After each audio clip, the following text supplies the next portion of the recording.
I'd like to call this meeting of the Municipal Council to order at 7 o'clock. Please join me for a salute to the flag. I pledge allegiance to the flag of the United States of America and to the republic for which it stands, one nation, under God, indivisible, with liberty and justice for all. Thank you. We will now do a roll call attendance as we have Councilor Holmes joining us via Zoom. Madam Clerk. Mr. Waterman. Yes. Here. Ms. Dolan. Here. Mr. Conti. Present. Mr. Kobus. Present. Ms. Reynolds. Here. Mr. Angelo. Present. Mr. Blair.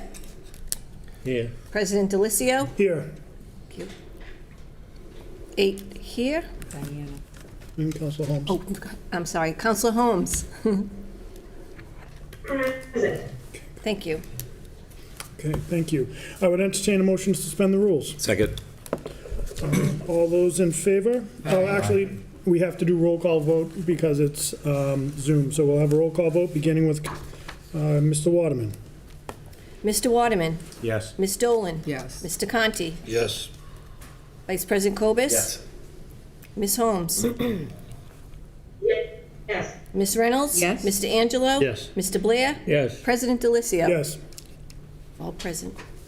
Okay, thank you. We're now operating under suspended rules. I would entertain a motion to approve the records of March 21st, Second. 2023. Second, motion's in order. Any comments, questions, or concerns? Okay, we'll have a roll call vote beginning with Councilor Blair. Mr. Blair. Yes. Mr. Angelo. Yes. Ms. Reynolds. Yes. Ms. Holmes. Yes. Vice President Kobus. Yes. Mr. Conti. Yes. Ms. Dolan. Yes. Mr. Waterman. Yes. President Delicio. Yes, 9 yeas, 0 nays. thank you. Motion passes. Madam Clerk, will you please read the first notice for the public hearing, the notice for the first public hearing? For April 4th, 2023, public hearing regarding a new Class 2 license application from Attleboro Shell Auto Sales, LLC, 182 Pleasant Street, for 19 parking spaces and 10 display spaces. Do we have anyone to speak in favor? Yes. Thank you. Please join us at the podium, and for the record, give us your name and address, please. My name is Ahmad Samru. I live in Plainville, Mass., 61 Pleasant Street. Good evening, guys. So can you tell us a little bit about the business and what you're looking to achieve with the license, please? So I currently run the Attleboro Shell Station on 182 Pleasant Street. I've been there since 2011. It's a family business, and thankfully it's been booming and it's doing really well, no issues. And I'm looking to expand it just to have a mini little dealership over there. Can you tell us a little bit about where you're going to expand, where you're going to have the dealership? So thankfully we have a big parking lot. Yep. And right by the Shell sign, right below it, there's a little entrance we're kind of closing off, and I would like to display the for sale cars there. And we have plenty of other parking spots for customers and repairs and even people to come in, purchase products for. We have a mini convenience store. It's not like a normal Shell station, but it's like, Kit Kats, Snickers, cigarettes, stuff like that. But thankfully we should have enough space to accommodate all of it. Councilor Conti. So every time I go by there's cars parked underneath the signs, like the parking lot looks full. Are you thinking of reducing your repair business? Of course, so these past couple weeks I have taken steps in removing a lot of cars that have been stored there, because I do have a lot of cars up in the front that we've been using for like parts. I have been junking, removing, and it's safe to say the parking lot's come a long way. And I am still going forward with a lot of other stuff. So what number of cars are you expecting to leave for customers? What number of parking spaces are you expecting to have as display cases for sale? And how many parking spaces do you expect to have for repair? So I'm trying to get a 10-car license for sale. And according to the survey we had and everything, we can fit up to 19 cars for like customers, people for repairs, a mix of everything basically. we don't have, our convenience store is not busy like that, so we don't have many people that come in for like cigarettes, or we're mostly a repair shop. Like, we're not your typical Shell station. We don't have like a mini mart in there with like those fridges in it. We have like mini fridges, like Pepsi, Sprite, the basics. So we don't have like that high traffic coming in, but we do have a busy repair shop. I'll tell you that for sure. If I may. So do you have an off-site location where you can store cars? I do not. Okay, and then have you experienced a slowdown in parts due to supply chain issues? Surprisingly, I have not, unless it's like a brand new car. Those are all back ordered parts. So when you have a brand-new car and you can't get the parts, the car has to stay in your parking lot until the parts arrive, correct? Yeah, but it's highly unlikely we get brand new cars because it's still like under warranty, dealer stuff like that. So besides my mom's car, which was brand new, that's the only issue I had to face with back order parts. Thank you, Mr. President. Okay. Additional, Council Blair. Do you have an engineered plan for the lot? I did have a company with they are an engineering company that they surveyed it. Was that approved by the building department? Yes, I did get it So you approved. have an approved plan? Yes. Okay. That was a part of the journey. I only have one question. Council I'm Emmons. sorry. Have you sold cars before off-lot, or is this your first? So my uncle has a dealership on Route 1. Okay. It's called One Stop Auto Sales, and I am listed under his company. So I have bought and sold cars. I do go to the auctions in Dayton, Mannheim. Okay. So I am familiar with. So you're familiar. Yeah, Okay, great. Of course. Council Dolan. You said you were closing one of the entrances, the one on Starkey. Are you you're closing So that? we blocked it off, because we have like 4 entrances there. It is unnecessary to have that many, and the one I'm closing is the one that's closest to the intersection, because that's really not even a good spot for an entrance anyways. So you have 2 on each side, on Pleasant, 2 on Starkey? Is Yes. that what you have? Okay, thanks. Additional questions? Okay, thank you very much. You guys appreciate your time. Thank you. Good luck. Thank you very much. Do we have anyone else to speak in favor? Anybody to speak against? Anyone to speak against? Anyone to speak neither for nor against? Seeing none, Council Waterman, do you see a reason to keep that, this public hearing open? I do not. Okay, thank you. I declare that public hearing closed. Madam Clerk, would you please read the notice for the second public hearing? Second public hearing regarding the presentation of the Attleboro CDBG program as follows. Program year 2023 CDBG entitlement budget for the period of July 1st, 2023 through June 30th, 2024. Program year 2023 annual action plan. And do we have anyone to speak in favor? Yes. Hey, Dot. Good evening, President Delicio, members of the Municipal Council, Dorothy Brissett, Community Development Director for the city. This is my 10th budget presentation to the city. I remember being up here the first year and being very nervous. I continue to have such feelings, so bear with me.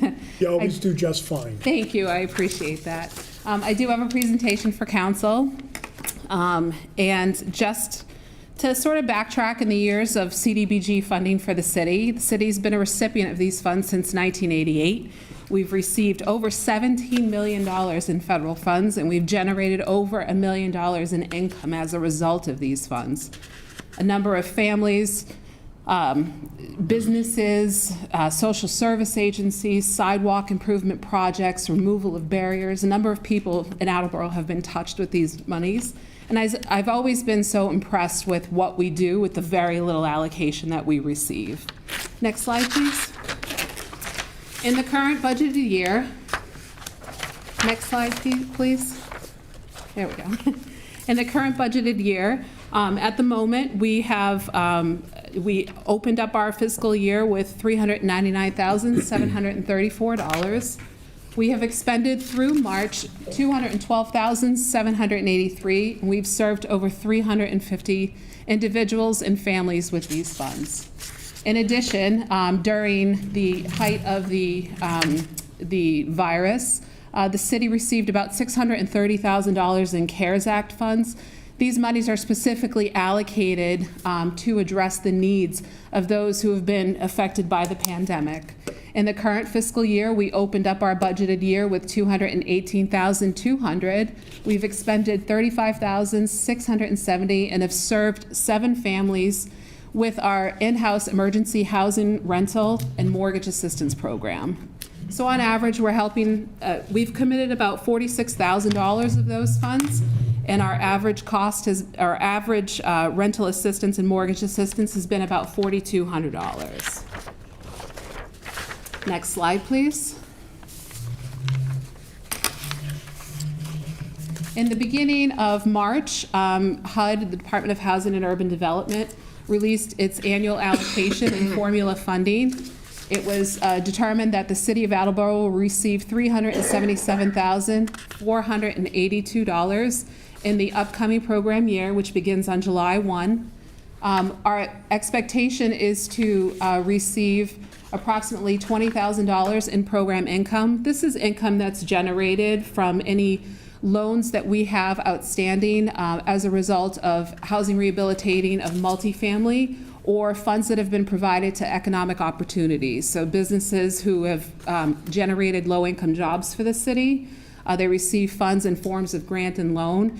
And then also multifamily owner-investor properties also receive some grant and loan in an effort to generate affordable housing for our residents. So we're going to be opening up the next program year with $397,480. We had a public meeting on January 19th.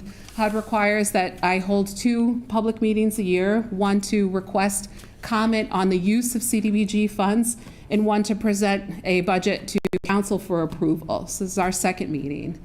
January 19th, we held that meeting. We also made available our CDBG applications with an application submission deadline date of February 22nd. Next slide, please. So as a result of such, we received approximately 6 applications in the social service category, 1 application for public facility improvement, and the final balance of the funds that we're expecting to commit are going to be set aside for an affordable housing initiative and also for the administration of the program. So next slide, please. Okay. We're setting aside $75,496 for the administration of the program. HUD does cap how much we're allowed to expend on administration. It's 20% of our annual allocation and any program income that we generate throughout the program year. So as a result of that, we cannot set aside more than $75,000 of our new annual allocation towards the administration of the grant. In addition, we're setting aside $57,164 for social service agencies. This is another area of the grant that is also capped. We're not allowed to set aside more than 15% of our new annual allocation funds and any entitlement funds, program income funds that we received in the prior year. These are the 4 social service agencies that we have determined to be eligible for these funds. There is a process that we go through annually. Once we receive the application, we do review the applications based off of a scoring system that we have. The scoring questions include the program's ability to operate that project, how the need of the community will be met by the activity that's presented to us, and the number of individuals that are being served through these programs. I'm happy to say that all of these social service agencies, the recommended budget is at the full requested amount.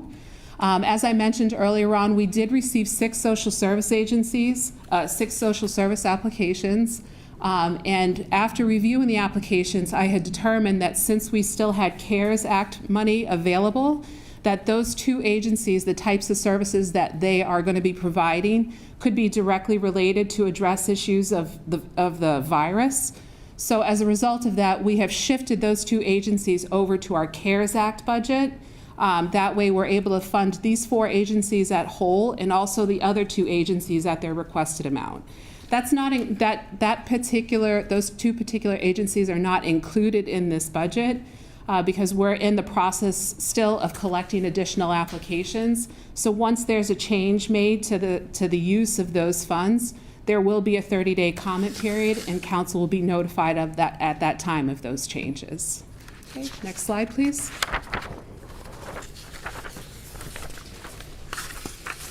We'll be setting aside $114,822 for the support of our housing initiative. This is our housing rehabilitation program. It's our expectation that we're going to serve 2 single-family homes during the program year.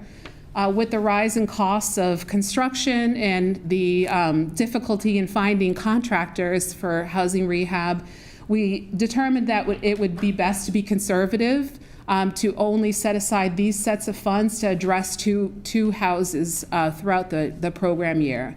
We will continue to operate our emergency housing assistance our emergency repairs program with some unobligated CDBG funds, prior year funds. We'll continue to operate that program as well. So this does offer up the opportunity for us to increase the number of cases that we're going to be serving throughout the year, but just with old funds that have been set aside for that initiative in prior years. Our emergency housing rehab program includes things like replacing water heaters, if there are broken doors, if there's a health or safety issue that's an immediate issue. Those are the types of needs that we're assisting.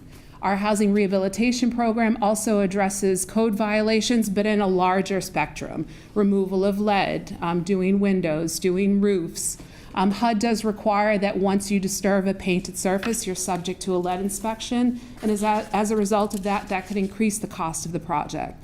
So we're planning this future year's budget a little bit more conservatively with two cases. In addition, we are required to have a housing rehab consultant on staff. This is a person that does all of our work write-ups. They do our cost estimates. They work with the building department. They do our inspections. HUD does require that you have a formal sort of process when you're operating a housing rehabilitation program, and we have consulted that position out. Okay. The Department of DPW has submitted an application for $150,000 for public facility improvements.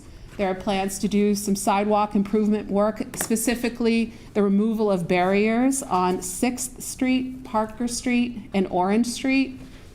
These neighborhoods, this particular initiative is allowed through HUD as a removal of barriers so that persons with handicap or disability are able to walk a little bit more freely throughout our community. So next slide, please. Okay, so HUD does mandate that we have a 30-day comment period. That comment period begins this evening, or begins today, I should say, and it runs through May 5th.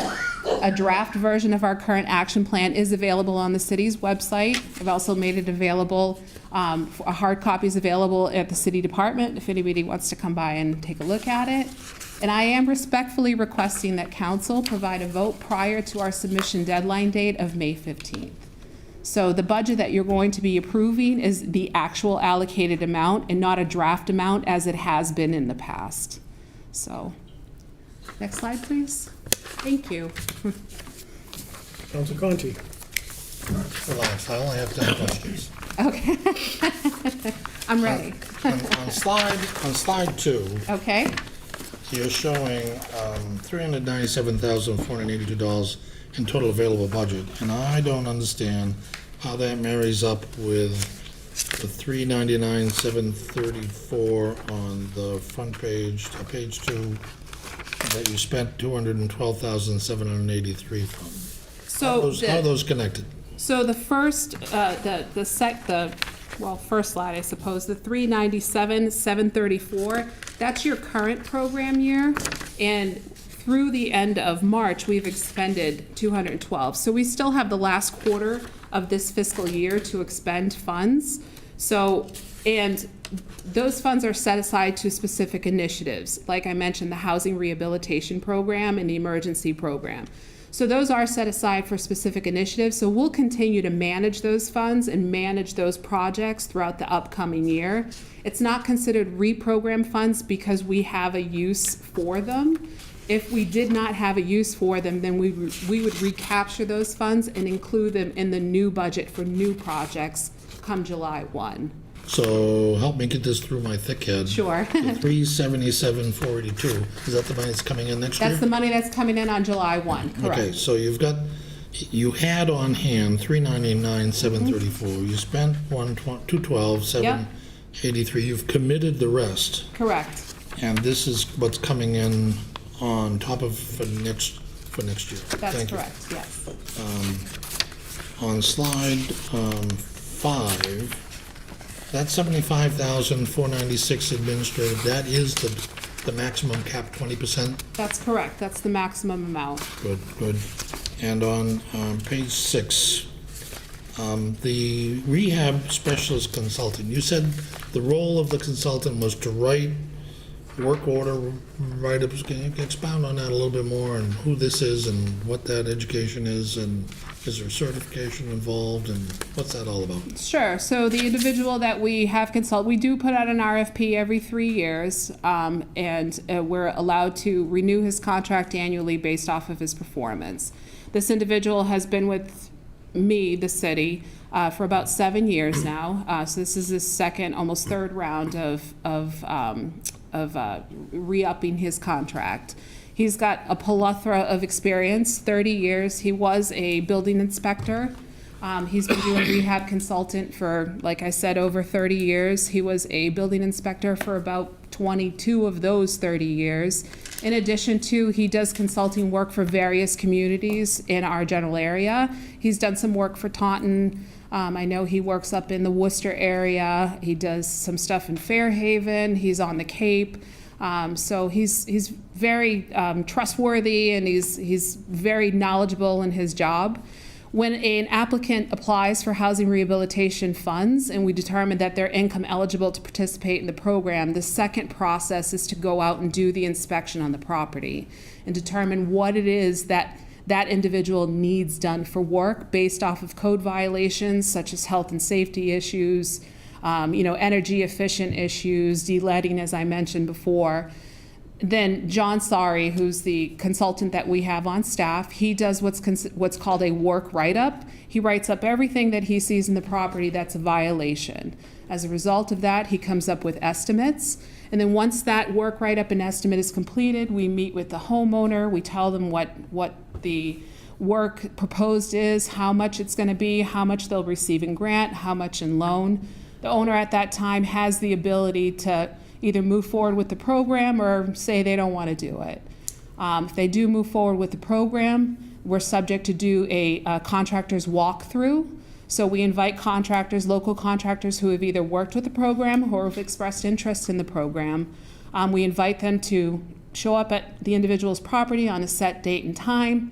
Any questions they have at that time of the work write-up, they're asking, they're all quoting, not bidding, they're all quoting on the same thing.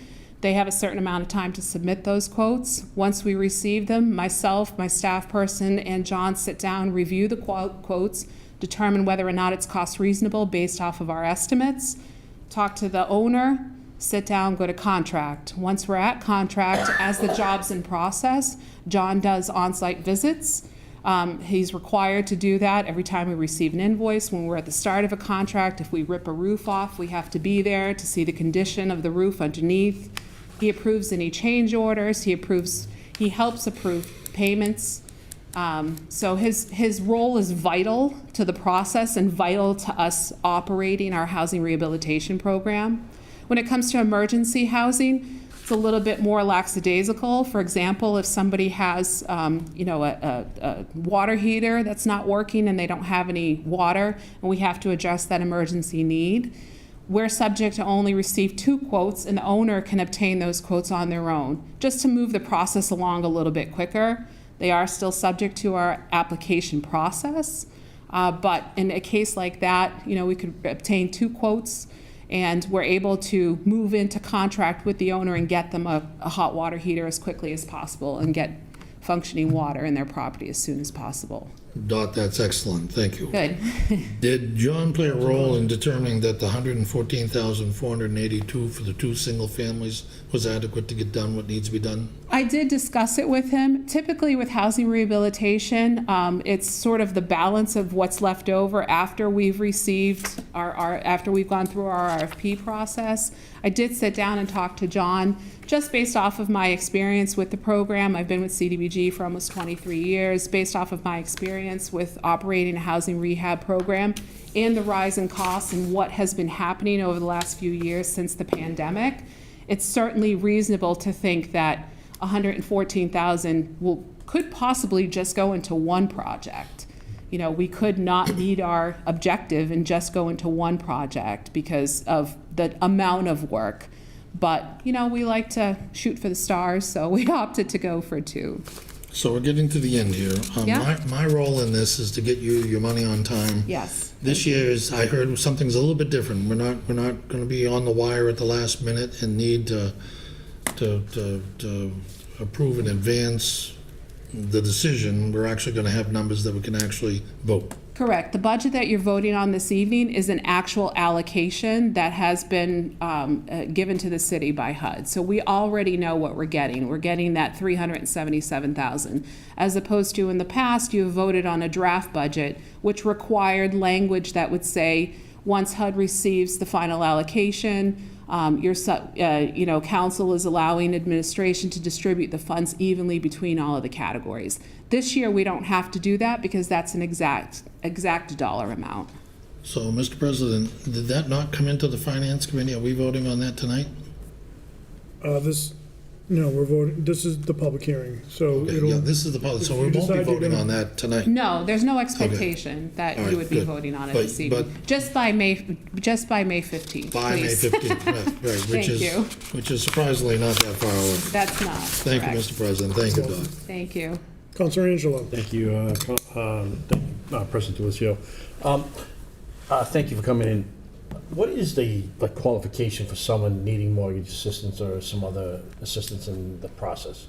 So first and foremost, a person or a family individual, when it comes to either housing rehabilitation or emergency housing rehabilitation program, or even for our social service agencies. The rules are a little bit different with social service agencies, but if someone is coming in and applying for funds, they have to meet the income requirements. Their income cannot be more than 80% of the area median income, which right now for a family of four is $67,700. You also mentioned mortgage assistance. Yeah, so we're doing an emergency rental and mortgage assistance program for those who've been affected by the pandemic. On average right now, we've been assisting about $4,200 with the 11 cases that we have. The family needs to demonstrate that they've been financially impacted by the pandemic. That could mean a bunch of things. I think all of us at some point have been financially impacted by the pandemic just by the rise in costs of gas and groceries and, electric. If the client can demonstrate that and they're under the 80% of AMI, area median income limits, then they could qualify for up to 3 consecutive months of either rental or mortgage assistance. All right, thank you very much. You're Appreciate welcome. Yep. Counselor Dolan. Thank you. I'm just curious, so when you were talking about the rehab and that it's typically like a combo grant loan, Correct. does work not move forward if they can't afford the loan? So I assume they're offered some type of low finance rate, I assume. Is That's that- correct, yeah. So the baseline of the program is 50% grant, 50% loan. If an individual's income is below 50% of AMI, so really low income, for example, family of four, 50% of AMI would be right around $43,000 a year.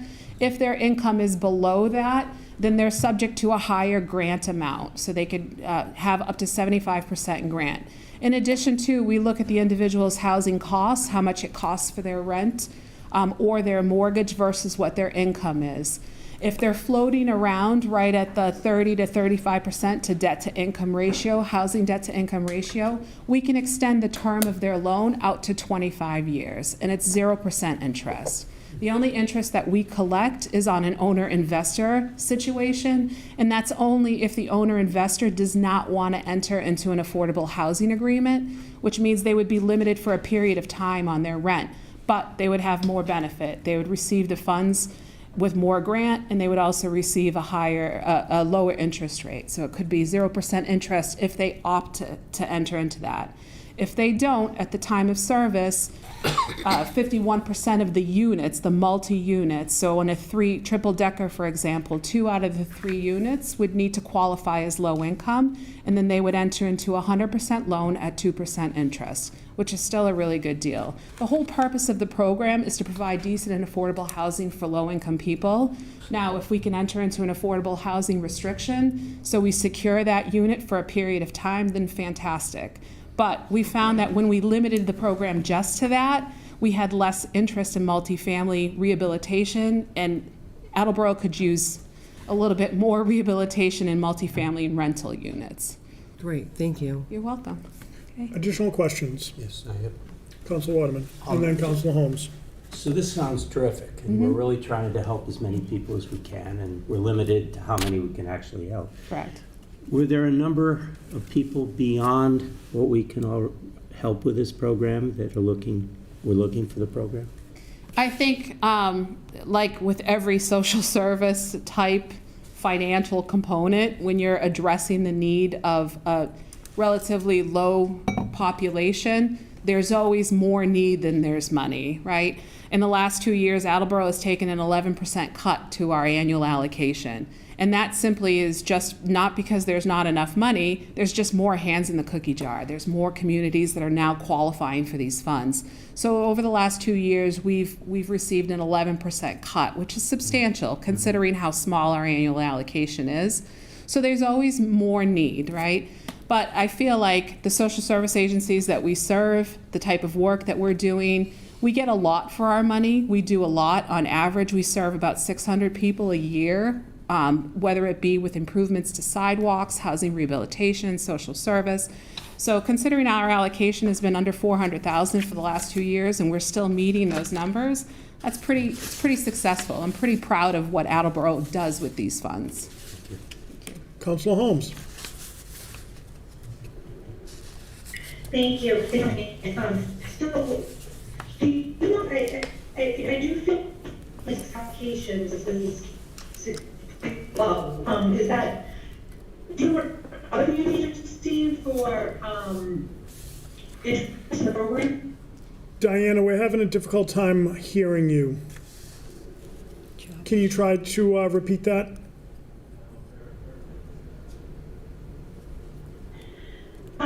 Six communities supply, and I'm asking other communities to receive more. I think she said other communities seem to How much are receive other more. communities are receiving? Is that what you're asking, Ms. Holmes? Yes. Okay. So the formula is calculated out by HUD. By a tiger. The formula is calculated out by HUD. It's a result of the age of the housing stock and the community's population size. So we really have no say. There's no way to appeal the decision. We could, if we wanted to, opt out of being an annual entitlement community and applying for the money directly through the state. The state does receive an annual allocation of CDBG funds.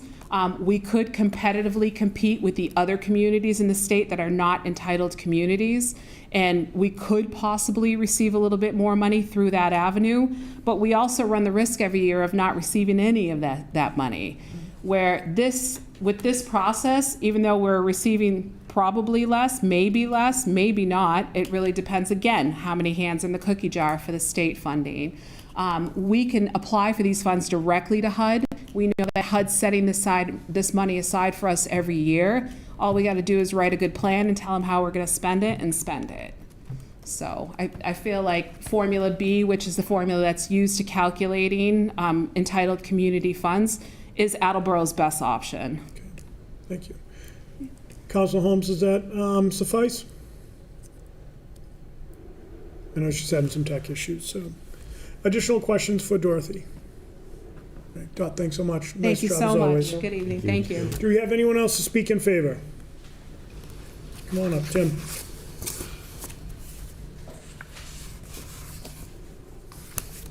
Hello. My name's Tim Killian from the Recreation Department, Program Coordinator. Just like to talk on two things, actually. I'm representing the Recreation Department as well as the Council on Aging tonight, just to talk about the past support through the two grants that we had received. I'm going to talk about the COA for first. So the money that we've received in the past goes toward the SHINE program. And we're able to use that money for a part-time SHINE counselor. And they work directly with Attleboro residents, kind of working out insurance needs, giving folks direction, answering questions. It's very difficult, very complicated. And so the SHINE counselor will spend, it's a 19-hour-a-week position, but we're service probably at this point in time almost 300 individuals from Attleboro. Some of the things that they work on, they provide unbiased health insurance counseling, information and assistance to residents with Medicare and their caregivers. So people with Medicare or who are about to become eligible for Medicare can meet with a counselor to learn about the benefits, learn about Medicare plans A, B, C, D, prescription drug benefits, supplemental insurance if they need that. As I said, year to date, the counselor has helped out almost 300. We're looking toward helping out close to 400 by the end of the fiscal year. So this particular counselor works solely with Attleboro residents. And I think it's the grant that we have, I think it goes a long way to really providing, I think, a great service. I've been there since December helping out a little bit, so I got to see a little bit of what the counselor does. And actually to be a certified counselor, you have to go through a 12-week course through the state. So they're very skilled at what they do, and we're happy that we have the counselor to do that. Any questions about that? Okay. The other thing that I want to talk about is the grant that we received for the Recreation Department for the after-school program that we have. We have received this grant for a number of years. Just up the street at the Bartek Center. Most of the kids are from the east side, but it's open to all, ages 8 to 17. The only rules that we have is you have to be enrolled in school and you have to be from Attleboro. That's it. And you have to sign off on a code of conduct saying you're going to do X, Y, and Z. If you don't do X, Y, and Z, this is what we're going to do. So logical consequences. Most of the kids are really well behaved. And I've worked with a lot of kids in my life. Things that we provide through the counselors that work there, the advocates that we call them that work there. Games in the gym, we oversee games. We oversee games in the game room. We have a computer lab, Xboxes, etc. So the counselors are there to be mentors, to provide supervision, to answer questions, to help with homework, etc. We're there every day after school. During school vacation, our hours change a little bit because school's out, so it's usually noon to 3.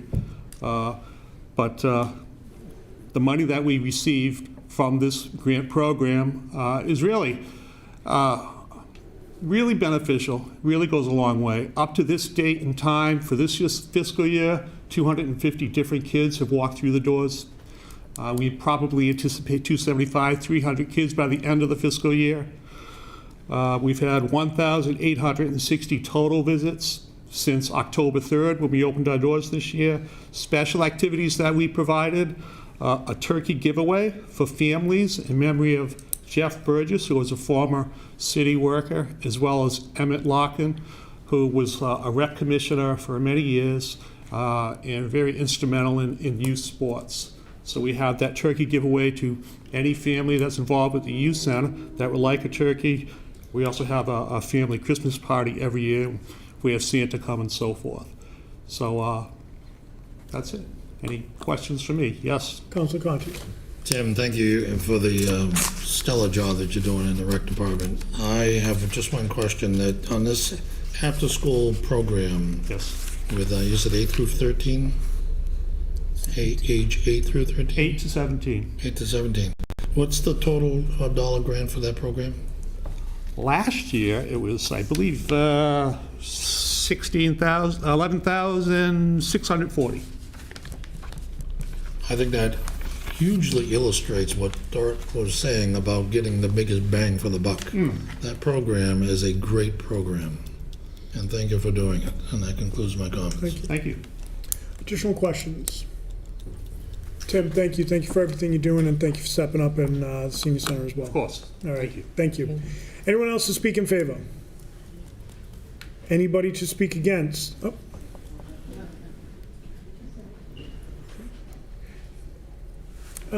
Folks in the back, are you here to speak in favor of the budget here tonight?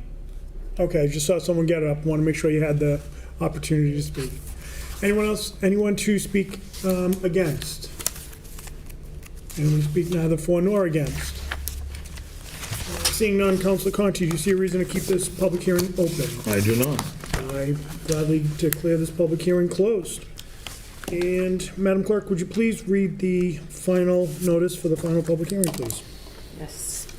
Continued public hearing to discuss proposed amendments to the following ordinance, Chapter 19, Stormwater Management of the Revised Ordinances of the City of Attleboro. 1. Amend Chapter 19, Stormwater Management Ordinance of the Revised Ordinances of the City of Attleboro as amended by deleting in its entirety Appendix E, median pollutant removal for approved practices to meet water quality treatment criteria. Amend Section 19-1.1, purpose by inserting the language in accordance with the city's requirements for authorized coverage under the Municipal Separate Storm Sewer System, MS4, general permit issued by the U.S. Environmental Protection Agency, EPA, at the end of the first sentence. Thank you. Do we have anyone to speak in favor? Good evening, Council President. Separate you guys, you're good. We're good.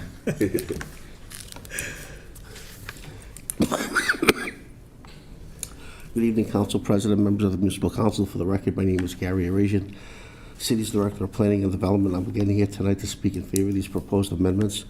Also here is Nick Wiley, the city's environmental planner, also speaking in favor. As you recall, we were here 2 weeks ago and presented 6 proposed amendments to local stormwater management ordinance.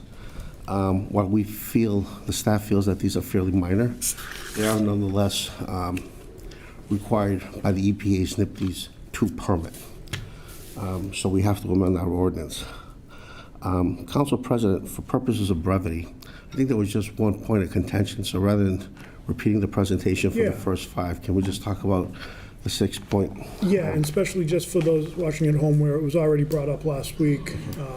The ask is that you would only speak about anything new that might have come to light, so thank you. May I approach? Please. Excuse me. Gary, if it's easy, you can just have this pass them around. Yeah, sure, of course.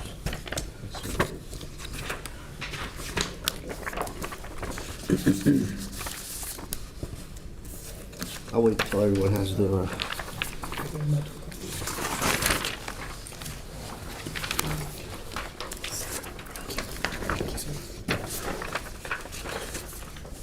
So,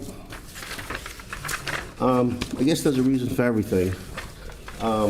When Nick and I reviewed these amendments several times, my mind locked into the 6th Amendment, had no question what it meant.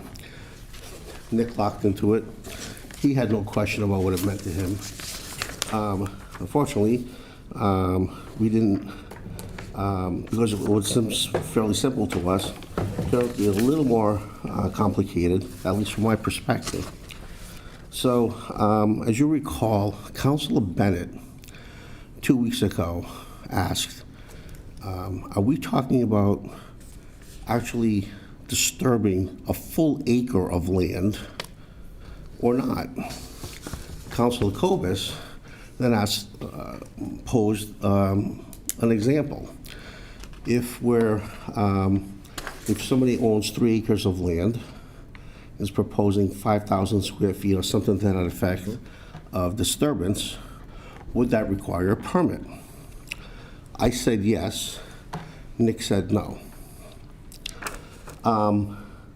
So after the public hearing, thank you for continuing it, Nick and I went to the side room, and we were there for about a good 45 minutes debating this. The The very next morning, I called our consultant. I explained the conundrum, and after about 10 minutes, she finally concluded that she understands my interpretation, but Nick's interpretation is lockstep with the intent.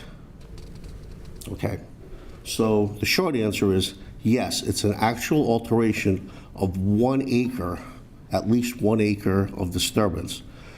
And the reason why it sounded counterintuitive to me, with all due respect, Nick and I, Stephanie, Lauren, all of us, everyone on the staff, we're dealing with subdivisions and lots all the time.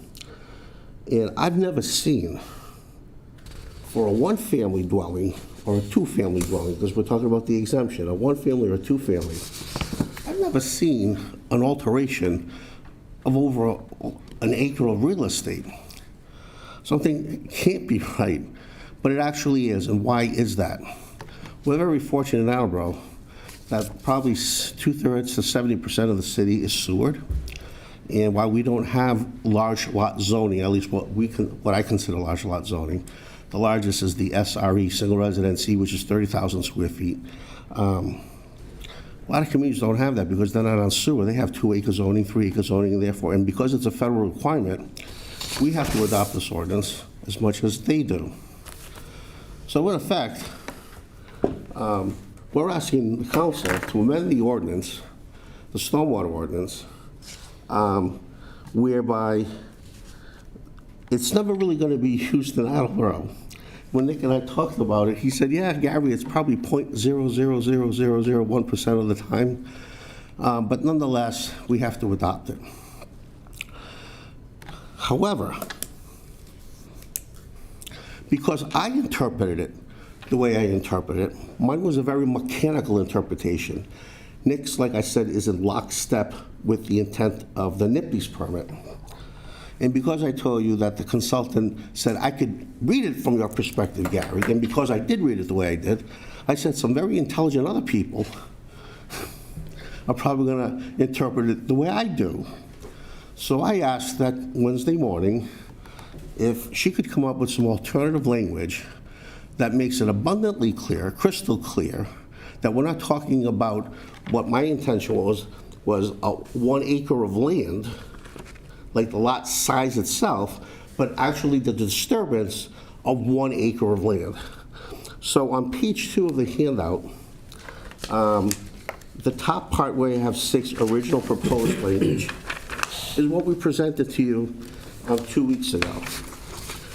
And that the only thing we asked is if, for example, I'm just going to point out number 1, is to that existing sentence that we would add that disturb less than 1 acre of land.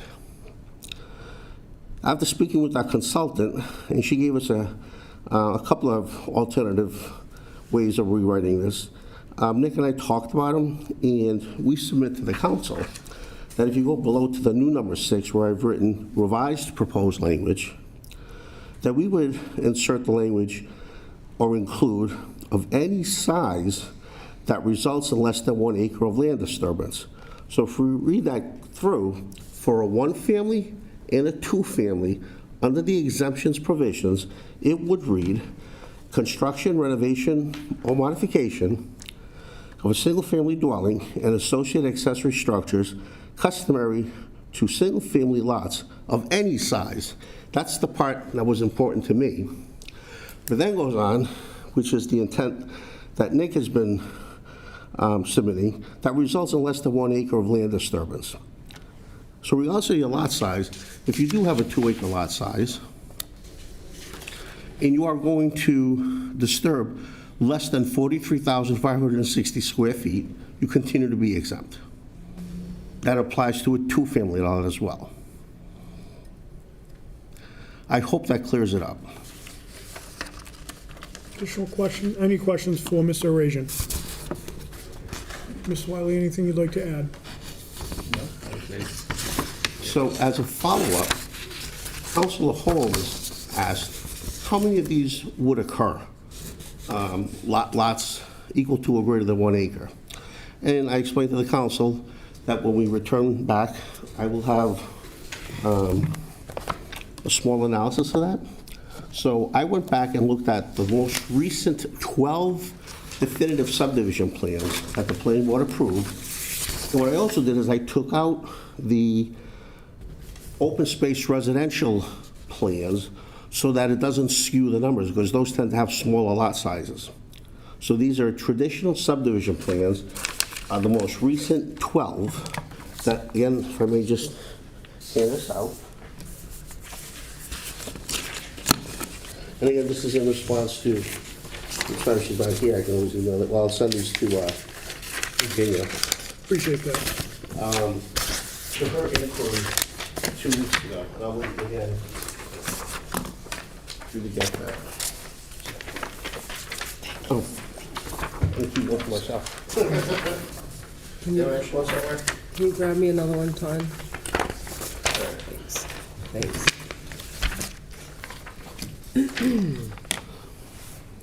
So without getting specifically into the name of the subdivision, I showed the number of lots that were in each subdivision, the number of lots less than an acre, the percentage of lots less than an acre, the number of lots greater than an acre, and the percentage of lots greater than an acre. If you go all the way down to the bottom, you'll see that 86% of the 229 lots in those 12 approved definitive subdivision plans, 86% of those lots are less than an acre. This ordinance will not apply to any of those. Clearly, it's mathematical certainty, you couldn't. With respect to the 31 lots, or 14%, oh, and let me also back up. The smallest lot in all of those subdivisions is 16,032 square feet, roughly a third of an acre. The largest lot is a little over 4 acres, 4.03. But if you look at those lots, of the 31 lots, once again I submit to the council that there is no way the Conservation Commission would ever allow a disturbance of an acre, because they are strewn with wetland resources, vernal pools. Some of these lots are very, very long. They could be approximately 100 feet wide, but they go long back, about 300, 400 feet. So they're protected by the Wetlands Protection Act. So there's no way the commission would ever allow a disturbance. So I submit to the council, mathematically, of the 229, 86% wouldn't even get to the level of consideration for this ordinance. And of the 31 or 14%, and I can submit examples of those lots, the amount of wetland and those that are encumbered by other statutory requirements, such as the vernal pools, there's no way that they could be able to disturb more than an acre. No one ever wants to. So that's just a statistical example. Again, Madam Holmes wanted.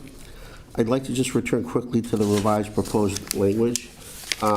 Nick and I don't want to speak. Nick, I think he's cool with this. I certainly am. Like I said, it takes out the question of the lot size, which was important to me. To a certain extent, I'm kind of happy that the consultant saw my perspective, and that's okay with me that it wasn't the intent. But that's what you have by having several people look at this, and you sometimes come to a different conclusion. And as reasonable people, we can always come back to the council and offer some clarifying language. So that's what we submit, again, of any size that results in less than 1 acre of land disturbance. Questions? Council Dolan? Hi, thank you guys for coming. I'm not trying to beat this to death. So when you talk about, when you have these subdivisions here, they would be exempt, but I thought when someone comes to you with a subdivision plan, they have a stormwater management plan. Yeah, for the roadway, for the terrain. So you're talking about individual lots within the subdivision? Yeah. Okay. And there are plenty of other lots that don't require review on the subdivision controller. They could be a formula lot that's created, or just a lot that exists in its existing geometry. Okay. Every lot doesn't necessarily come before the planning board for, approval. Right, to I was change the just lot thinking line. in the size of a subdivision, exactly how that Yeah, works. so, well, I guess I just want to say, I only pull these out from subdivisions. I didn't go into the forensics of Form 8 lots, existing lots. I mean, that's a colossal list. I thought, with all due respect, that this might be sufficient. If you want me to do that, we could do that too. No, I wasn't Okay. implying that it wasn't sufficient. Okay. I No, was no, just, okay. looking at it from a larger perspective as a subdivision as opposed to an individual lot in a subdivision. Thank you. Additional questions? Okay. Thank you both. Thank you for coming back. I Thank you very much. appreciate Okay, the, folks. conversations. Appreciate it. Thank you. And thank you very much for giving us the latitude to rethink this and come back, and very kind. Thank you. Thank you, this is good. Okay. Thank you. Thank you, gentlemen. Do we have anyone else to speak in favor? Anyone to speak against? Anyone to speak neither for nor against?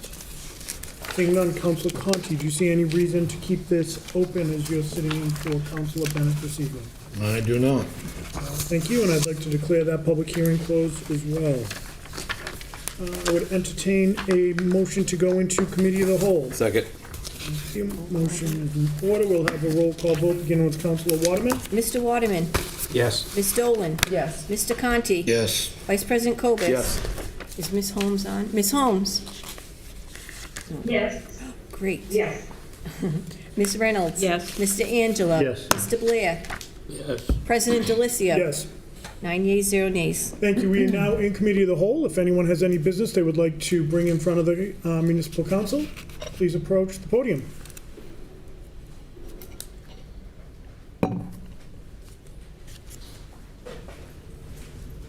Good evening.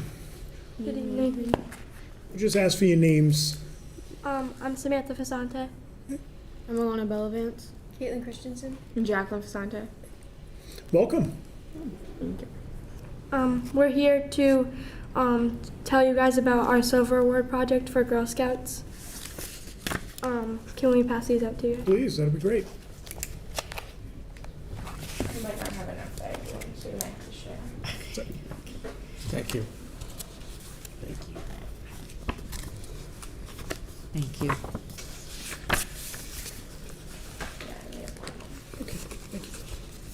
We can share. We can all share. Thank you. So we're hoping to build softball dugouts at Lee's Ponds Field for our Silver Award project. The Silver Award project is the second highest project in Girl Scouts. We need to build something or do something to our community that is sustainable, and we thought we're all softball players, and so we build dugouts for the softball fields. We want to build these dugouts because it would better help the softball players by not making them get hit by a foul ball or overheat by the sun, get their equipment wet by the rain, all that kind of thing to keep all the equipment safe, ourselves safe, and our health safe. We have to do this project, we have found our mentor, and the mentor will guide us through how to build the dugouts, how to do the dugouts, and a mentor had to have a license in construction so that we knew that we were safe doing what we wanted to do. They teach us the basics of designing and building the dugouts. They'll help us get the stuff we need to build them, and we have estimated that it's going to be $4,000 to $5,000 to build it on one field, and that's our goal, to build on one field this year.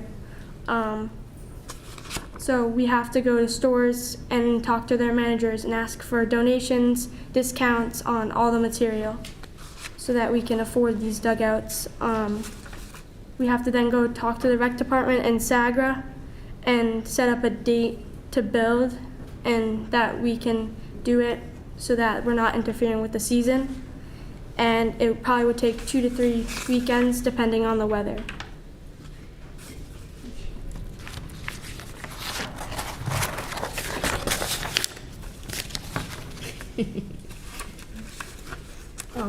Some materials that we might need are sonotubes, cement, pressure-treated wood, roof shingles, exterior plywood, roofing paper, roofing metal edge, nails, screws, and base brackets.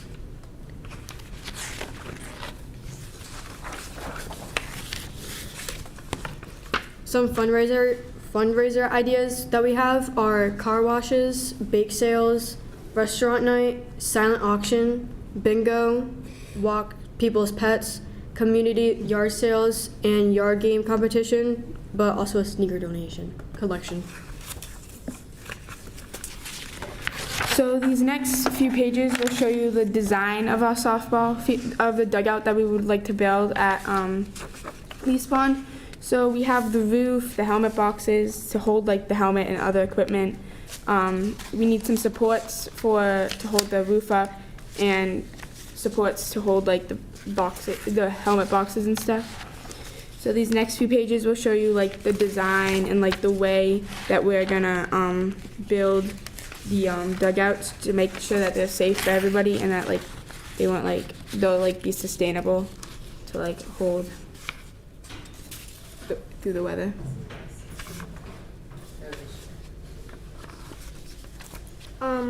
So these dugouts again are for the Silver Project, as we want to get this award so that we can go on to the Gold Project hopefully next year. Any questions? Councilor Blair, Councilor Reynolds, Councilor Angelo, and then Councilor Dolan.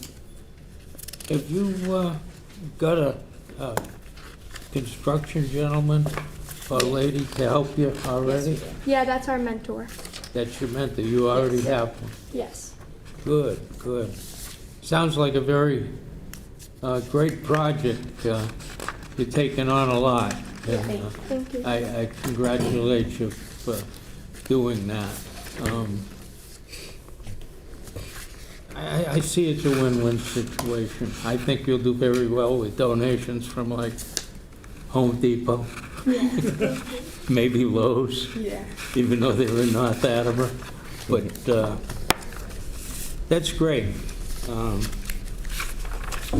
It's a worthwhile project, and for you young ladies to take it on, like I say, I think it's great, and I wish you all the luck in the world. Thank you. Councilor Angelo. Thank you. Oh, you're Sorry, done? no, go ahead. Okay. Thank you, President Delcio. Thank you, ladies, this is great. Nice to see you again. And obviously, I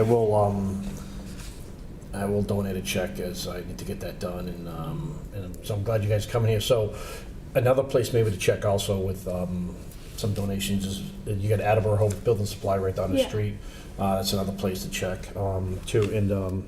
And so on one of the things with the sorry, let me get to the page, but with the donation ideas and stuff. So on the community yard sale, you're going to be looking for like donations just from the community that can give you guys donations so you can, actually have a yard sale at somewhere? Yeah, I think so. We haven't quite set that up yet, but we're hoping to do it at some point. Yeah, right now we're working on doing a pasta dinner to raise money that way. All right, so maybe you come back another time and give us, some more information that we can possibly help out, get the word spread and try to do what we can help you. But thank you. I think this is a great project, and I think this is awesome because, Lease Pond could certainly use that. So, thank you. This is awesome. Thank you. Thank you. Councilor Reynolds. So this is my neck of the woods, as you ladies know, because we spoke last year when you first started this and you got involved with SAGRA and with Dennis Walsh, and all of this came together, and I know you've worked really hard on it. So I'm going to give you $500 Wow.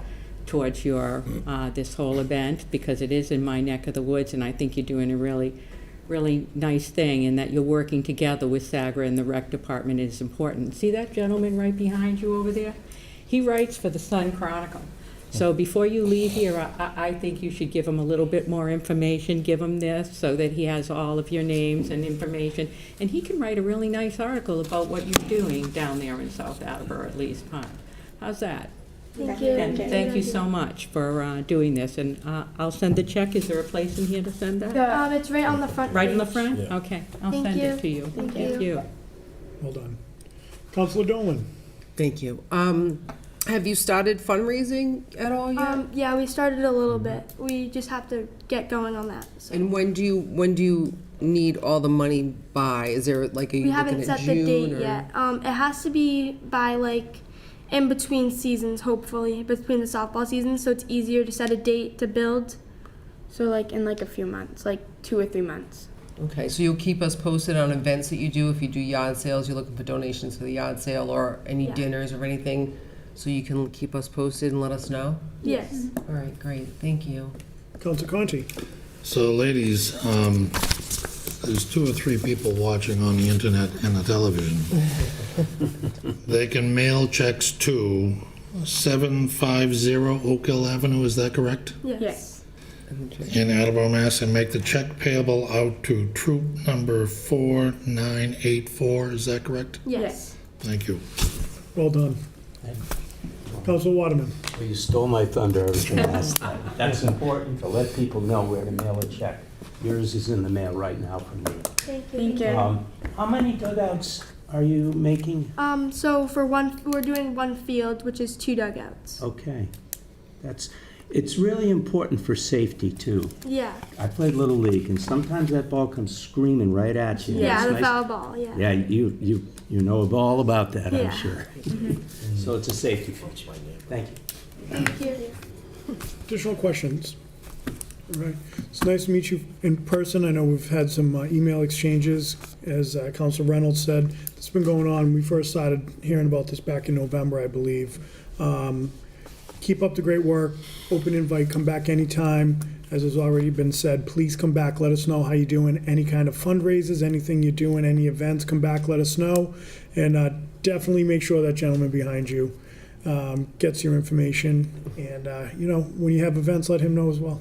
Okay. Thank you. Keep up the great work. This is really awesome. Good job, ladies. Thank you, ladies.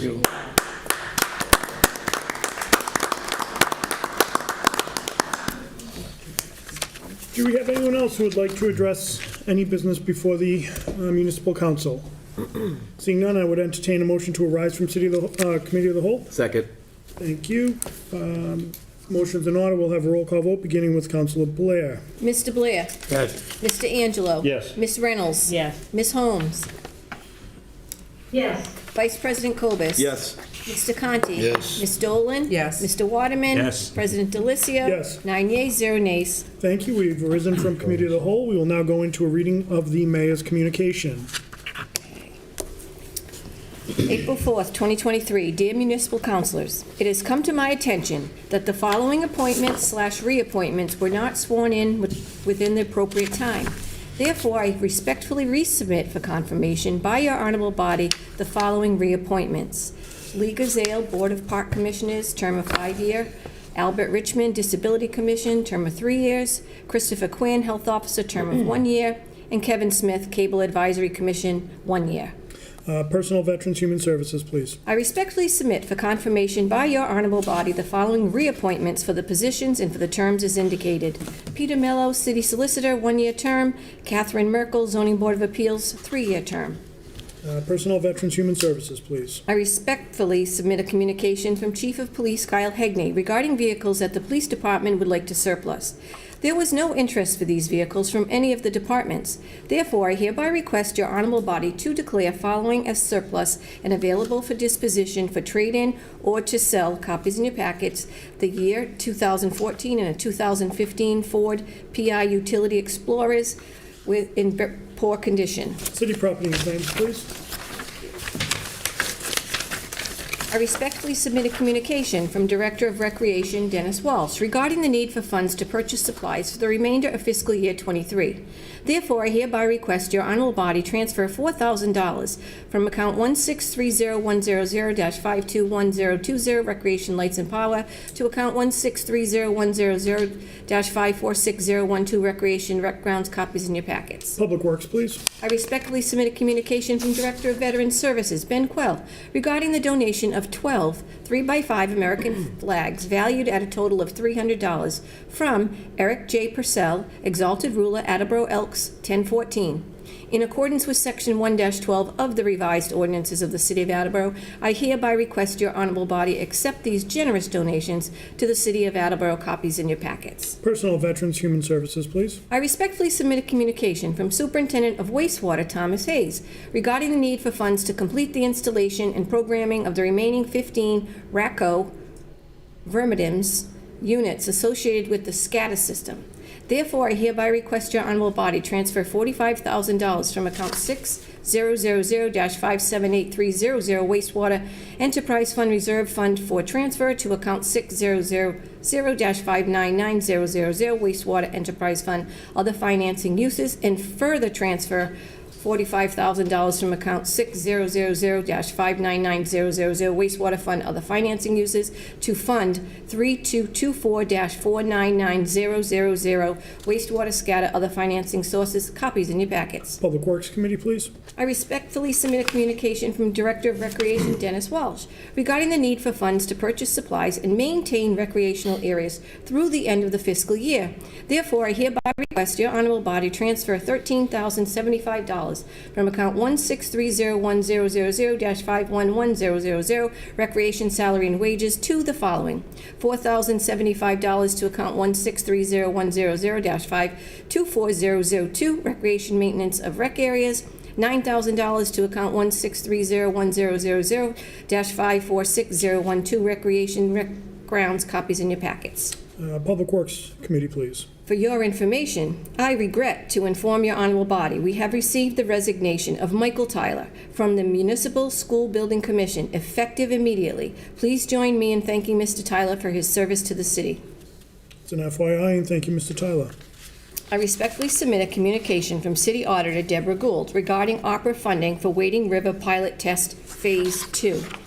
Therefore, I hereby request your honorable body authorize the city to expend $325,000 of opera funds on costs associated with the Wading River Pilot Test Phase 2. Copies in your packets. Finance Committee, please. I respectfully submit a communication from Superintendent of Park and Forestry Derek Corsi requesting proposed amendments to Sections 9-2, Section 9-41.2, Section 20-11.2, and Section 2011.3 of the revised ordinances of the City of Attleboro. Recently, a review was conducted of Section 9-2 adoption fees, 9-41 impoundment of dogs, and Section 20-11 animal welfare fund. It is determined that updates are needed to change some of the established fees related to the adoption, licensing, impoundment of dogs, and expand the capacity of the Animal Welfare Fund number 2615. These changes will bring animal control in line with our surrounding communities and give the Animal Control Department the ability to provide an in-house rabies clinic to the public. You may waive the rest of the reading. Thank you. That will go to ordinances, and Councilor Conti, would you like to call for a public hearing on May 2nd? I would. Thank you. Second? Thank you. Motion is in order. We'll have roll call vote beginning with Councilor Mr. Blair. Mr. Blair. Mr. Blair. Yes. Mr. Angelo. Yes. Ms. Reynolds. Yes. Vice President Kobus. Yes. Ms. Holmes. Yes.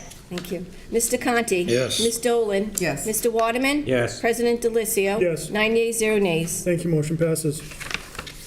And that is on ordinances. Thank you. 5-2. Thank you.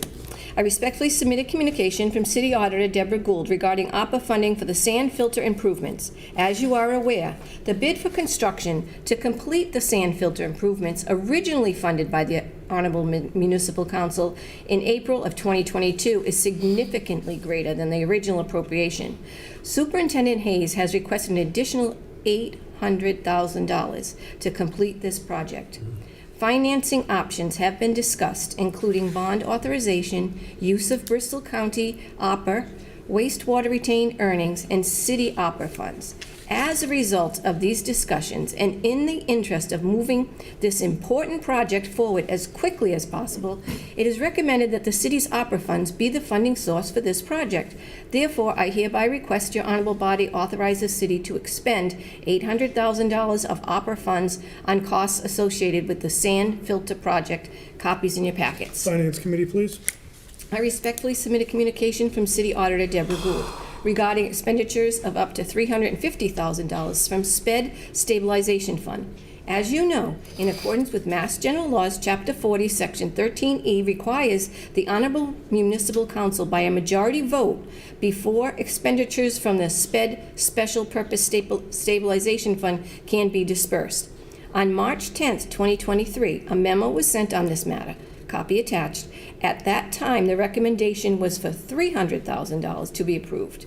Between the 10th of March and the school committee vote of March 27th, additional charges to student enrollment caused the increased amount to be voted by the school committee.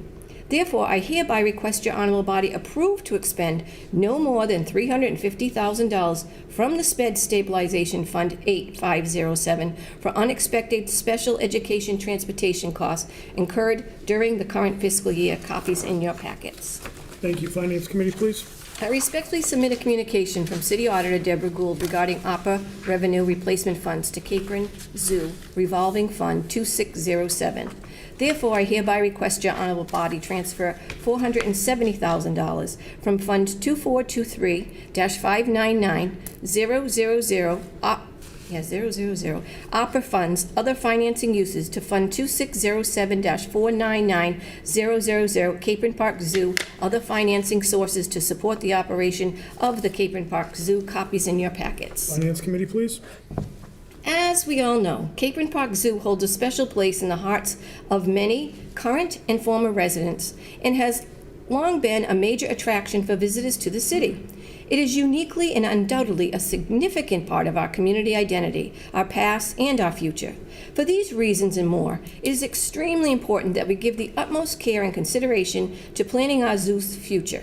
Accordingly, I will immediately be forming a Capron Park Zoo Task Force to determine the best path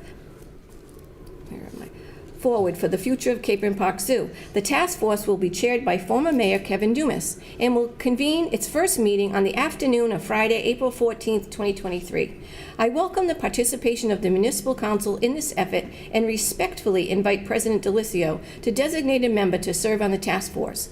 We expect the comprehensive master plan and strategic plan for Capron Park Zoo to be completed soon, and this document will inform our planning efforts. We use that as an FYI. I respectfully request your honorable body to transfer $30,000 from account 1124-1000-578-300 Citywide Reserve Fund for transfer to account 112-11000-530-890 City Solicitor. Additional funds are needed for the remainder of fiscal 23 due to an increase in matters that involve litigation. City Property and Claims, please. On March 8th, 2022, the city was notified by the Commonwealth of Massachusetts that in accordance with Mass General Laws, Chapter 98, Section 34, the Division of Standards must stop performing the weights and measures functions statutorily assigned to the City of Attleboro as of June 30th, 2022. Although an individual was appointed to perform these services for the city, an invoice was sent from the Commonwealth of Massachusetts for inspections done in fiscal year 22. Therefore, I hereby request your honorable body transfer $13,500 from account 1124-1000-578-300 Citywide Reserve Fund for transfer to account 1124-1000-578-030 Citywide previous year's bills. Finance Committee, please. I respectfully submit a communication from Superintendent of Wastewater Thomas Hayes regarding the need for funds for the cost of design, bidding, and construction services to repair a 30-inch sewer main. The 30-inch sewer mains that transmit flow to the wastewater treatment facility were installed circa 1910.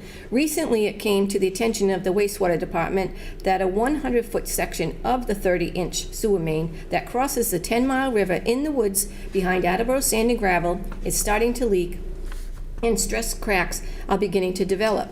Temporary repairs have been made and monitoring for new leaks will continue until a permanent repair can be performed. Therefore, I hereby request your honorable body appropriate $100,050 from account 6000-359000 wastewater enterprise fund 3233 30-inch sewer main repair. This request includes a 15% contingency. Copies in your packets. Public Works Committee, please. Sincerely, Kathleen D. Simone, Mayor. Thank you. And we will now go on to a reading of the clerk's communication. Clerk's communication, Tuesday, April 4th, 2023. We have received a petition from Massachusetts Electric Company, doing business as National Grid, requesting permission to install a new 35-foot C2 stub pole, P2022-84, 50 inches plus minus across the street southeast of pole 2022. This is to allow removal of a pole in a customer's property at house number 206. Also for permission to lay and maintain underground laterals, cables, and wires in the above or intersecting public ways for the purpose of making connections.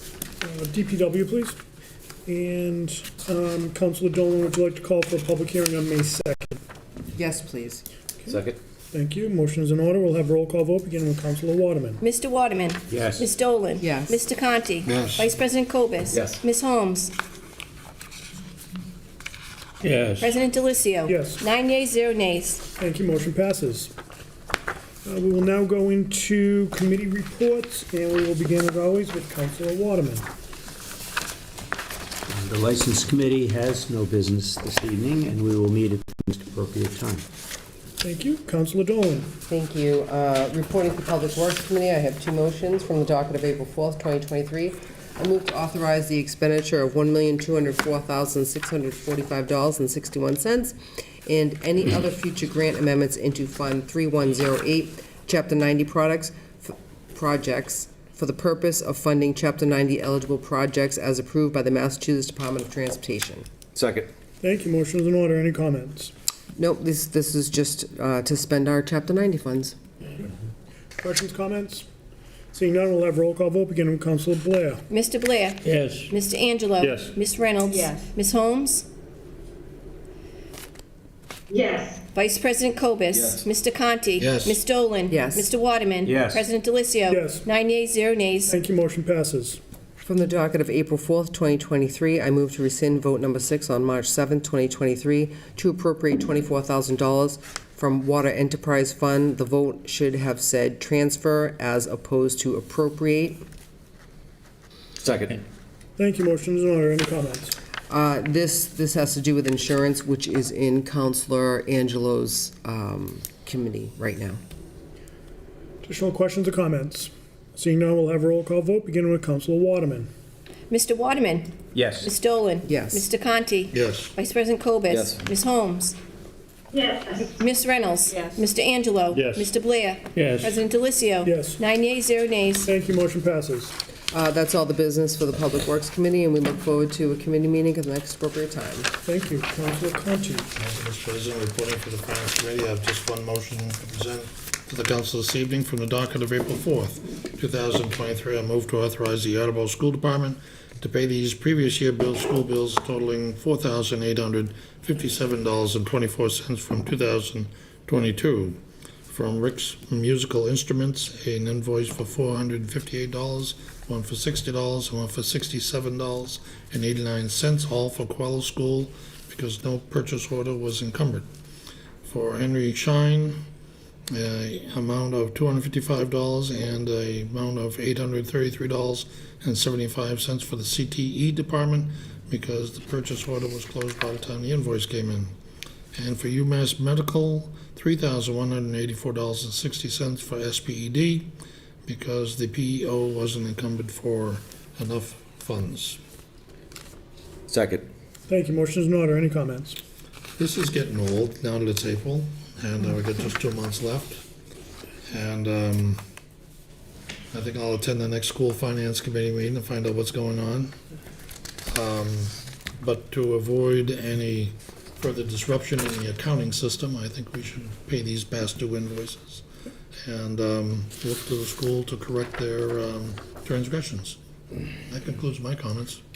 Additional questions or comments? Seeing none, we'll have a roll call vote, beginning with Councilor Blair. Mr. Blair? Yes. Mr. Angelo? Yes. Ms. Reynolds? Yes. Ms. Holmes?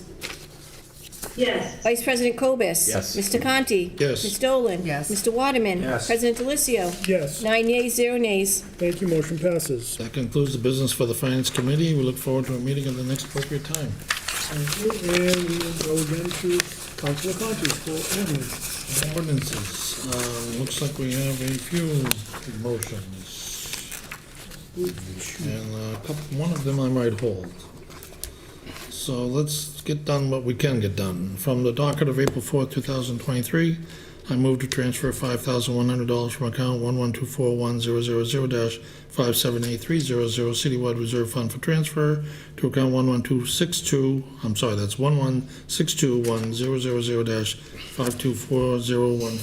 elections rental high-speed tabulator to process vote by mail ballots for the 2024 presidential primary. Second.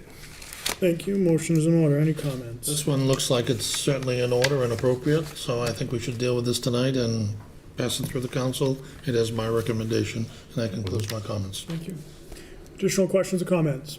Seeing none, we'll have a roll call vote, beginning with Councilor Waterman. Mr. Waterman? Yes. Ms. Dolan? Yes. Mr. Conti? Yes. Vice President Cobus? Yes. Ms. Holmes? Yes. Ms. Reynolds? Yes. Mr. Angelo? Yes. Mr. Blair? Yes. President Delicio? Yes. 9 yeas, 0 nays. Thank you, motion passes.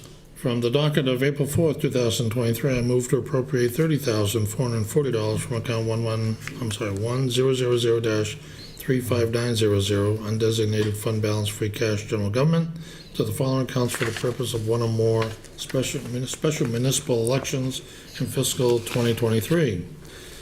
So from account number 1162100-511550 salaries elections, $16,380. From account 1162100-530910 printing and reproduction, $5,000. From account 1162100-530101 professional services, $3,500.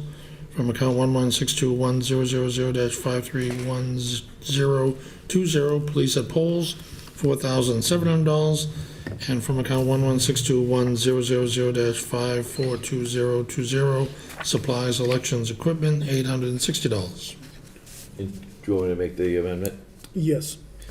And I move to amend Well, I the need a second first. second. Okay. Excuse me. Councilor Cobus with an amendment? I'd like to amend the first account to read 1162. 116. That's what I read. It is what you read. I don't think there's a need for an amendment. There is, because the Because I read it 511-500 wrong. was, well, no, it was read into the record as 511-500. Okay, So we need to read into the record. so I should have read for salaries and elections. I'm going to take it as a Scribner's error. Okay, good. Okay, perfect. So it was correct as read. Yep, Okay. Additional comments or questions, Councilor Conti? done. Okay. Seeing none, we'll have roll call vote, beginning with Councilor Blair. Mr. Blair? Yes. Mr. Angelo? Yes. Ms. Reynolds? Yes. Ms. Holmes? Yes. Vice President Cobus? Yes. Mr. Conti? Yes. Ms. Dolan? Yes. Mr. Waterman? Yes. President Delicio? Yes. 9 yeas, 0 nays. Thank you, motion passes. Thank you, Mr. President. I am uncertain whether or not we are facing a deadline for the remaining items that are in the ordinance committee. May I recognize Councilor Reynolds, please? Okay, so we are, kind of. And we do have, President Delicio has a information that he received from our attorney, Peter Mello, that both of these came out December 13th, were read out by former Councilor Kathleen DeSimone. The one to strike, and she read the most recent marijuana one that we also read out. She read out on December 13th that we voted on first. December 20th. So now, based on the second public hearing, we will be out of time as of the 18th of April, which is a Monday. But I'll let you talk about what we got from Peter Mello. He told us to vote them out tonight, to read them out, so that it could pass tonight, because even if somebody decided to charter object, they needed 4 people to move along with them, but I'll let So let me explain what's going on. Thank you for that. I'm not giving up the seat because this isn't an opinion. This is based on fact. We were trying to figure out, because it's been going on for months and months and months. So there was concern about, was your charter objection the first one? Does that open the door for there to be another one? As Mass General Law, Mass MGL 40 says, Chapter 40 says, is if a municipality, a city council in this case, does not take action 90 days after a public hearing, we then have to put it back in and then have another public hearing, and that's where we're at now. This is still the same piece of business that came down. So your charter objection would be the first. If there was a charter objection, there would be a second. We would need 4 charter objections. As Councilor Reynolds says, we are getting up against that 90 days because the public hearing was closed on January 17th. So my suggestion is we vote it up or vote it down. This has gone on forever. Okay. With that, I will take the motion from the docket of January 17, 2023, because this is a motion to strike. This is a Correct. no-brainer. And she did read it out once already. Yeah, these are. I just want to inform the public what we're striking. Oh, certainly, okay? yeah. So what we're striking is changing a proposed amendment for the table of use and regulations for marijuana business use permitted districts, and we're going to be voting later to replace it. But this measure strikes in its entirety a proposal that was in front of the council to redistrict the marijuana business uses in the city. And I don't think I need to explain that anymore. Well, it was the overlay. It was the overlay. We're striking the Can we overlay. get a second? Second. Sorry, I It's okay. apologize. We'll get through this. Yep. So to recap, this motion strikes an effort to create a marijuana overlay district against the advice of the planning department that voted against it. And that, and I don't think I need to say anything more about that. That's it, plain and simple. It's a motion to strike the effort to put a overlay district in the city for marijuana. Correct. Additional questions or comments on this? Okay, this will require a roll call vote, beginning with Councilor Waterman, and again, this is to strike the proposed overlay district. Mr. Waterman? Yes. Ms. Dolan? Yes. Mr. Conti? Yes. Vice President Cobus? Yes. Ms. Holmes? Yes. Ms. Reynolds? Yes. Mr. Angelo? Yes. Mr. Blair? Yes. President Delicio? Yes, 9 yeas, 0 nays. thank you, motion passes. Councilor Conti. So now, from the docket of August 16, 2022, a proposed amendments to Ordinance 17, that in order to allow marijuana retail businesses to operate in locations zoned as general business and planned highway business, and to amend the revised ordinances of the City of Attleboro to allow, And we will waive the reading of it. okay, but I'm going Second. to explain what it is, okay?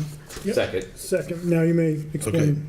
that in industrial and industrial business park, a special permit would be required for marijuana businesses. And that in the industrial park and in the industrial business park, a special permit would be needed for marijuana businesses that are medical marijuana treatment centers, marijuana cultivators, craft marijuana cooperative, marijuana product manufacturer, marijuana retailer, independent marijuana testing laboratory, marijuana research facility, and marijuana transporter. But under no circumstances is it allowed to have a marijuana courier or a marijuana delivery operator. Additionally, the ordinance sets forth definitions and defines marijuana business uses. And I think I've made that very clear. So we are voting to allow marijuana businesses as a special permit in the industrial business park and the industrial parks only. No. No. I'll recognize Councilor Oh, Reynolds. it's right here. I'm sorry, I missed it right here. I missed it right here. It allows a marijuana retailer to operate with a special permit in zone general business and planned highway business, as well as industrial business and industrial business park. Okay? Now, does everybody have that clear? Sorry I missed that. No worries. Councilor Reynolds? I just wanted to say that it reads the same as it did on December 13th, and only a marijuana retailer can be in general business and planned highway business. Everyone else, everything else stayed the same, and the only other thing that changed in this was the hours that were also read into the, so it's now 8 to 11 that it's open, and 11 to 8 that it's closed. Additional So questions? I'm sorry. Go ahead. I'm done. I'm sorry. And Vice President Cobus. this is exactly as it was when it was charter objected back in, was it December or? 13th, yeah. December 13th, 20th. or whatever the date was. Additional questions or comments? Councilor Conti. So since I was the one that filed the charter objection, because I wasn't prepared to vote for it at the time, I'd like to explain why I am prepared to vote for it at this time, and I'll be voting in favor of it. Since the time that the charter objection was filed, the council has put in a tremendous amount of work, and thank you, Councilor Reynolds and Councilor DeSimone, when she was the city councilor, for the work, and for city planner Gary Arazian. The result of the effort is that the original marijuana zoning ordinance is so well crafted that there are little to no, and perhaps none, locations possible in the general business and the planned highway business zones. That unless a landowner, significant landowner, makes a big decision to sell to a marijuana retailer, it's not likely that it's going to happen in the city. And I am grateful for the work that was put into this, because I had some constituents that were very concerned about the location of marijuana retailers in the city. And they are now reassured that they're likely not to happen. And of course, everything that the council does, the council can undo. So I've kind of calmed it down, saying that let's give this a shot and see what happens, and manage it as it occurs. And that market forces will dictate. And therefore, it has my approval. That concludes my comments. Thank you, Councilor. Additional questions or comments? Seeing none, we'll have a roll call vote beginning with Councilor Blair. And as a reminder, this is a supermajority, which means we do need 8 yes votes for passage. Mr. Blair? No. Mr. Angelo? Yes. Ms. Reynolds? Yes. Ms. Holmes? Yes. Vice President Cobus? Yes. Mr. Conti? Yes. Ms. Dolan? Yes. Mr. Waterman? Yes. President Delicio? Yes. 8 yeas, 1 nay. Thank you. Motion passes. That concludes the business that the ordinance committee has to bring before the council this evening. We look forward to a meeting at the next appropriate time. Thank you for pulling double duty tonight, Councilor Conti. And we will now recognize Councilor Cobus, Vice President Cobus. IT and infrastructure doesn't have any business tonight. We call for a committee meeting at the next appropriate time. And do you want to do that? I don't think there's anything. Yeah, I don't No, there isn't. Traffic and Transportation has no business tonight, and we would call for a committee meeting at the next appropriate time. Thank you. Councilor Holmes. The ordinance place has no business this evening. We'll call for a committee meeting at the next appropriate time. Thank you. Councilor Reynolds. Reporting for City Property and Claims Committee from the docket of April 4th, 2023. I move to accept the donation of 6 Acer rubrum, they're red maple trees, valued at approximately $215 each, for a total of $1,290 from developer Mr. Fred Bottomley. In accordance with Section 1-12 of the revised ordinances of the City of Attleboro, I hereby request your honorable body accept these generous donations to the City of Attleboro. Is there a second? Thank you, Councilor Dolan. Motion's in order. Any comments? I have none other than to say thank you to Mr. Fred Bottomley. Additional questions or comments? Seeing none, we'll have a roll call vote, beginning with Councilor Waterman. Mr. Waterman? Yes. Ms. Dolan? Yes. Mr. Conti? Yes. Vice President Cobus? Yes. Ms. Holmes? Yes. Ms. Reynolds? Yes. Mr. Angelo? Yes. Mr. Blair? Yes. President Delicio? Yes. 9 yeas, 0 nays. Thank you. Motion passes. That is all the business for City Property and Claims this evening, but I would like to call a committee meeting at the next appropriate time. Thank you. Councilor Angelo. Thank you, President Delicio. Reporting for Personnel, Veterans, and Human Services Committee. In the docket of April 4th, 2023, I move to transfer $31,000 from account Water Enterprise Fund Reserve Fund for transfer to the following to cover the remainder of FY23. Second. Thank you. Motion's in order. Any comments? No, we discussed this in committee. Any additional questions or comments? Seeing none, we'll have a roll call vote, beginning with Councilor Blair. Mr. Blair? Yes. Mr. Angelo? Yes. Ms. Reynolds? Yes. Ms. Holmes? Yes. Vice President Cobus? Yes. Mr. Conti? Yes. Ms. Dolan? Yes. Mr. Waterman? Yes. President Delicio? Yes. 9 yeas, 0 nays. Thank you. Motion passes. For the docket of April 4th, 2023, I entertain a motion to approve the reappointment of Linda J. Court, 384 South Main Street, as a member of the Planning Board to fill an unexpired term to expire February 2026. Second. Thank you, Vice President Cobus. Motion's in order. Any comments? Yes, thank you, President Delicio. Melinda had served on the planning board for 20 years, took a break to get some things done, and we welcome her back and very appreciative because she's been a very important part of this and has a wealth of knowledge. Absolutely. Any additional questions or comments? Seeing none, we'll have a roll call vote, beginning with Councilor Waterman. Mr. Waterman? Yes. Ms. Dolan? Yes. Mr. Conti? Yes. Vice President Cobus? Yes. Ms. Holmes? Yes. Ms. Reynolds? Yes. Mr. Angelo? Yes. Mr. Blair? President Delicio? Yes. 9 yeas, 0 nays. Thank you. Motion passes. From the docket of April 4th, 2023, I move to approve the MOA for 2022-2023 winter season between city and local 1144 Laborers Union to approve the appropriation of $54,000 from account undesignated fund balance free cash general government to account snow ice removal snow participation. Second. Thank you. Motion's in order. Any comments? No, we discussed this in committee. Thank you. Additional questions or comments?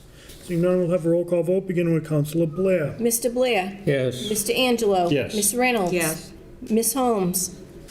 Yes. Vice President Cobus? Yes. Mr. Conti? Yes. Ms. Dolan? Yes. Mr. Waterman? President Delicio? Yes. 9 yeas, 0 nays. Thank you. Motion passes. From the docket of April 4th, 2023, I move to amend Article Uniform Clothing Allowances as described in the personnel rules and regulations for exempt employees to add the Deputy Building Inspector and Solid Waste Manager funding is not required fiscal year 2023. Second. Thank you. Motion's in order. Any comments? No, sir, we discussed this in committee. Okay, thank you. Additional questions or comments? Seeing none, we'll have a roll call vote, beginning with Councilor Blair. No, Councilor Waterman. Councilor Waterman, I apologize. Mr. Waterman? Yes. Ms. Dolan? Yes. Mr. Conti? Yes. Vice President Cobus? Yes. Ms. Holmes? Yes. Ms. Reynolds? Yes. Mr. Angelo? Yes. Mr. Blair? Yes. President Delicio? Yes. 9 yeas, 0 nays. Thank you. Motion passes. From the docket of February 21st, 2023, I move to amend Section 3-1-1, building by inserting the following position. In addition, in the mayor's discretion, the mayor may add to the inspector of buildings duties the management of facilities maintenance and repair issues for city-owned buildings, in which case the position of inspector of buildings shall be titled the inspector of buildings and city facilities manager and classified in the manner and on the terms set forth in the classification plan. Second. Thank you. Motion's in order. Any comments? No, sir, we discussed this in committee. Additional questions or comments? Seeing none, this will be a roll call vote, beginning with Councilor Blair. Mr. Blair? Yes. Mr. Angelo? Yes. Ms. Reynolds? Yes. Ms. Holmes? Yes. Vice President Cobus? Yes. Mr. Conti? Yes. Ms. Dolan? Yes. Mr. Waterman? Yes. President Delicio? Yes. 9 yeas, 0 nays. Thank you. Motion passes. That's it for Personal Veterans Human Services Committee. Call for a meeting at the next appropriate time. Thank you, Councilor Blair. Reporting public safety, I have three motions this evening. From the docket April 4th, 2023, I move to appropriate $24,000 from account 1000-359000, undesignated fund balance free cash general government, to account 12101-000-515040, police professional training, to pay field training officers stipends per the union contract. Second. Thank you. Motion's in order. Any comments? Just that it's contractual, we talked about it last week. Additional questions or comments? Seeing none, we'll have roll call vote, beginning with Councilor Waterman. Mr. Waterman? Yes. Ms. Dolan? Yes. Mr. Conti? Yes. Vice President Cobus? Yes. Ms. Holmes? Yes. Ms. Reynolds? Yes. Mr. Angelo? Yes. Mr. Blair? Yes. President Delicio? Yes. 9 yeas, 0 nays. Thank you. Motion passes. Thank you. From the docket of April 4th, 2023, I move to appropriate $80,000 from account 1000-359000, undesignated fund balance free cash general government, to account to